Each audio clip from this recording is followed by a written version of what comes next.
میں بار بار یہ سمجھاتا رہتا ہوں، یہاں کے سماج میں جو عجیب عجیب غلطیاں ہیں، ان غلطیوں میں سے ایک غلطی ہے گھروں کا پراپرٹی کا سسٹم صحیح نہیں ہے.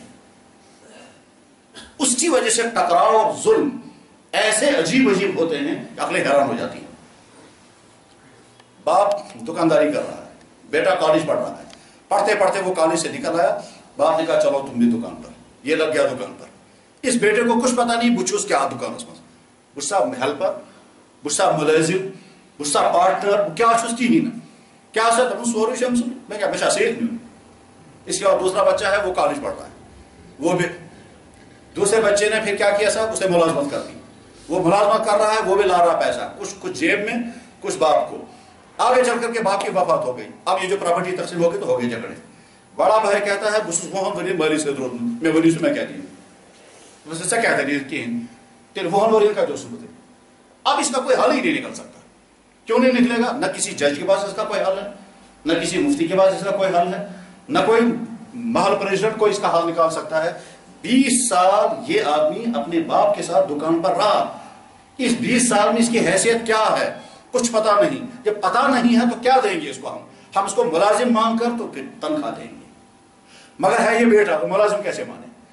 اب ہم اس کو ہیلپر مان لیں تو تیل چھتے مانا وہ ہم ورن چوزا بہاواز مزوز میں تیرے تیل اگر وہ ہم ورن کوئی مزوری کرا تو ایسے میں کہنا کہ جو آدمی کی ٹھیک. ہم اس کو پارٹنر مان لیں مگر پارٹنرشپ کی ڈیوٹی نہیں ہے، کوئی ایگریمنٹ نہیں ہے.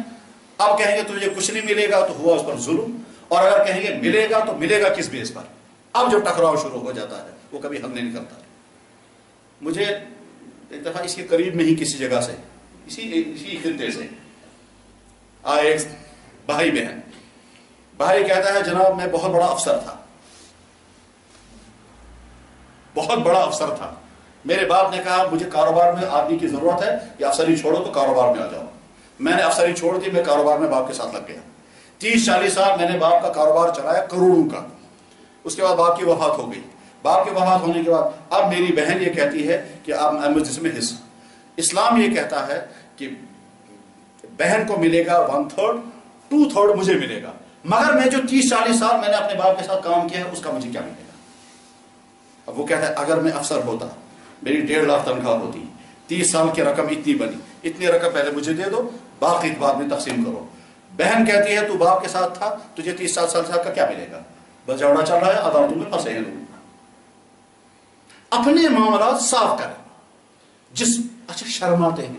جس وقت بیٹے کو کہا بیٹا چلو دکان پر،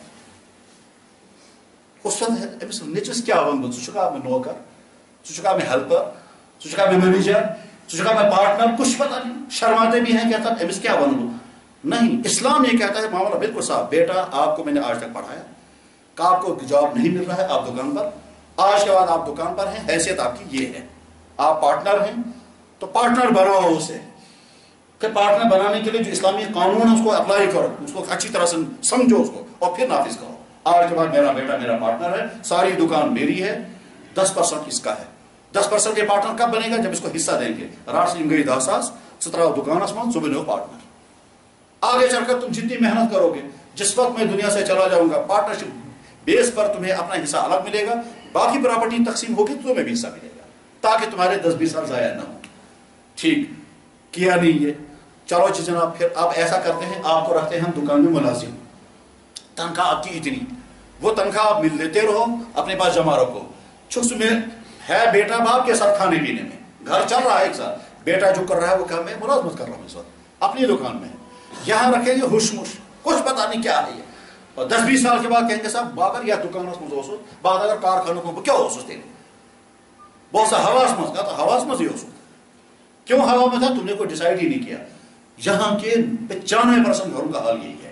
اور آگے چل کر کے پھر کہتے ہیں جناب ہم اس نچس کے آدمی کو، یہ اس نچس کے آدمی، پھر بھائیوں کا ٹکراؤ اور پھر مقدمہ بازیاں، پھر 80 لڑائیاں. اللہ اکبر، ایسے فراڈ ہوتے ہیں. ابھی کچھ دنوں پہلے میں نے کیس سنا، بڑے بھائی نے چھوٹے بھائی کے علاوہ ہی پراپرٹی بنائی ہے، کچھ رکھی ہے بیوی کے نام پر. ٹھیک، وہ چھوٹا بھائی آیا بیوی پر حملہ کیا، اس کی بیوی پر چین ناؤ کبر گئی پراپرٹی سکا جت ان ہوتی ہے، سکا زیون ہوتی ہے، سکا جو مال نہ ہوتی سکا کس طرح بنے ہوتا ہے یہ یوتا ووٹ بوٹر چین ناؤ پر شمین ناؤ پر کبر رہا چین ناؤ پر ہو گئی لڑائی دونوں تھانے میں. ایسا یہ سب بڑے بھائی نے کیا کیا، پتہ نہیں کیا کیا ہوتا ہے، سماج کے حالات کیا کیا بتائیں. تو اس لیے اپنے معاملات کو صاف رکھیں. بیٹا جس وقت پڑھ رہا ہے، والدین اس کو پڑھا رہے ہیں، اولاد یہ سمجھے کہ ہمارے والدین کا احسان ہے ہم پر. بالغ ہونے کے بعد باپ جو کچھ بھی خرچ کرتا ہے ہماری اولاد اس کو احسان مانتی ہی نہیں ہے. اچھی طرح سے سمجھیں، اسلامی قانون کے مطابق، ملکی قانون کے مطابق، اخلاق کے مطابق بیٹا جو ہی بالغ ہو گیا باپ کے ذمہ کچھ نہیں. یورپین سسٹم لیں گے، اب تو سارے تو لوگ یورپ کے پیچھے دوڑ رہے ہیں. یورپ وہاں 18 سال کے بعد چھٹی، بیٹا کچھ نہیں کہہ سکتا اپنی باپ سے، بلکہ وہ بہت اچھی طرح سے اس کو سیاف کر دیتے ہیں کہ آج کے بعد کبھی اگر آؤ گے تو کرسمس کے دن کبھی ہیلو ہاؤ آر یو کرنا، بس آگے کچھ نہیں، تو ختم ہو جاتے ہیں. یہ تو اسلام ہے. کہتا نہیں صاحب، باپ جو ہے ساری زندگی اپنی اولاد پر لگا دیتا ہے، اور اولاد ماننے کو تیار ہی نہیں ہے کہ صاحب ہمارے والدین اگر ہم کو پڑھا رہے ہیں اور لاکھوں پہ ہم پر خرچ کر رہے ہیں، یہ ان کا ہم پر احسان ہے. بہت اچھا، اب آپ نے پڑھ لیا. یہاں ایک صاحب نے اپنے بیٹے کو پڑھا ہے، وہ بہت بڑا ڈاکٹر ہے، یورپ میں کہیں ہے. دوسرے بیٹے کو پڑھا ہے، وہ بہت بڑا لائر بن گیا، کیا وہ دوسرے ملک میں ہے. تیسرا بیٹا اس کے گھر میں ہے ملازم، وہ ملازم ہے بیچارہ کو چپراسی سے کسی پارک میں ہے، وہ چلا رہا ہے والدین کو. وہاں انہوں نے اپنی پراپرٹی بنائی، یہاں باپ جو ہے اسی حال میں رخصت ہو کے چلا گیا. اب ٹکراؤ شروع ہو گیا. وہ وہاں سے آ کر کہتے ہیں پراپرٹی میں ہمارا حصہ ہے. یہ بیٹا کہتا ہے تو ایسو آخوش ڈاکٹر بیاخوش بھی کہتا ہوں تو ایسو عموماً ملک کروں وہ اس مریض خدمت کرا آج کچھ چوئی اس پر انہوں نے آ کر کے یہاں سٹے لگوا دیا. اب سٹے لگوایا بیٹھے ہیں سارے. معاملات اپنے صاف رکھیں. اور اس کے بعد پھر نادان ہے وہ انسان جو اپنے بھائی کو نہ کھانے دے اور عدالتوں کو کھلائے. مقدمہ لڑتے رہیں گے، عدالتوں میں لاکھوں اڑا دیں گے، وہی لاکھ بھائی کو دیتا وہ دینے کو تیار ہے. صحیح ہے، اپنے بھائی کو دے دو کوئی حرج نہیں، بجائے اس کے کہ عدالتوں کے خاص برباد کر. اور آپ کو معلوم ہونا چاہیے کہ عدالت جو ہے وہ چوستی ہے. جج نے مجھے خود کہا جو ہمارے پاس آ گیا 20 سال کے لیے آ گیا، وہ یہ نہ سمجھے کہ 2-3 سال میں چھوٹ جائے گا. میں نے کہا جج صاحب کیوں نہیں کرتے؟ کہنے لگا ہمارا سسٹم ہی یہ ہے، اس کو بدل ہی نہیں سکتے. پتہ سوچ رہا بیٹا کلو سوچنا تمام اچھی طرح سمجھو آپ کہ دو پارٹیاں جو ہیں تم چاہسن گو دود دن واجی. اخ وکیل یمس دود کھانا بیاکھ کھانا ہمس دود، یوتان یمن دود نیرِ توتان کھیچنا پتہ گژھن تم کتہِ تم گژھو کٔرِو مرضی ہے. یہی ہے عدالتی سسٹم. وہ مصیبت ہے کہ وہاں انصاف. خیر میں وہ نہیں، ایک لمبا چیپٹر ہے. اپنے میاں بیوی میں ٹکراؤ، وومن کمیشن تھک گئے، عدالتوں میں مقدمہ بازیاں وہ بھی لاکھوں اڑا رہے ہیں، وہ بھی لاکھوں اڑا رہے ہیں. کس بات پر؟ شوہر کو خرچہ دینا چاہے تھا بیوی کو، وہ بیوی کو 2000 خرچے نہیں دے رہا ہے، 10,000 روپے عدالت میں خرچ کر رہا ہے، بیوی کو 2000 خرچہ نہیں دے رہا. اپنے سماج کو صحیح بنائیں. تو خیر اپنے معاملات صحیح رکھیں، اپنے بھائیوں کے ساتھ، اپنے بچوں کے ساتھ، مالی معاملات خاص طور پر، ورنہ آگے چل کر ٹکراؤ ہوتے ہیں. اور ان ٹکراؤں کا حل پھر مفتیوں کے پاس بھی نہیں، عدالت کے پاس نہیں. یہ جو محلے کے ذمہ دار ہوتے ہیں حضرات فیصلہ کرنے والے تھے مجھے بس سمجھ پہ باجے ون فیصلہ کرو اس دمو پتہ کرو تھی فیصلہ کرو اس دمو پتہ کرو تو کیا کرو تو یار